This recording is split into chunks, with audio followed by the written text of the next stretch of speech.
il n'y a aucun prétexte social, aucun contexte Mm. approprié pour expliquer à un peuple un impôt nouveau. Mm. Depuis la nuit des temps, quand un impôt arrive sous tous les cieux, il y a du bruit, il y a des commentaires, des analyses. Ça c'est vécu partout ailleurs.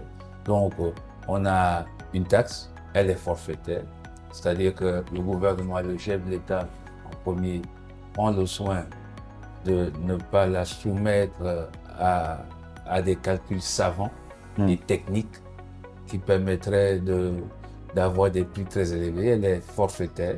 Elle va être pour nous la façon d'imprimer cette nouvelle logique Mm. de la citoyenneté.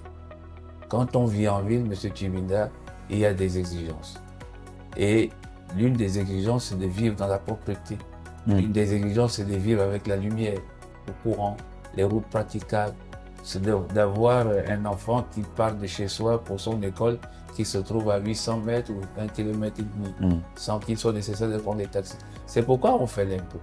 Donc, oui, la toile s'est enflammée, mais à visiter les écrits et les dires qu'on y trouve, ce n'est pas dans l'aspect même Mm. de la réalité, puisque le ministre d'État vous explique que le Parlement, à ce jour, n'a pas fini de trancher la matière. D'accord. Donc, il serait loisible et il serait conseillé à tous les narrateurs de la toile de prendre patience pour attendre le définitif et voir ce qu'il en sortirait du Parlement. À ce moment-là, on pourra faire tous les commentaires qui ici, mais encore, je vous dis, l'impôt a pour vocation d'être indolore. Et celui-là, il sera totalement indolore parce qu'il va tenir compte de la réalité sociale de notre pays.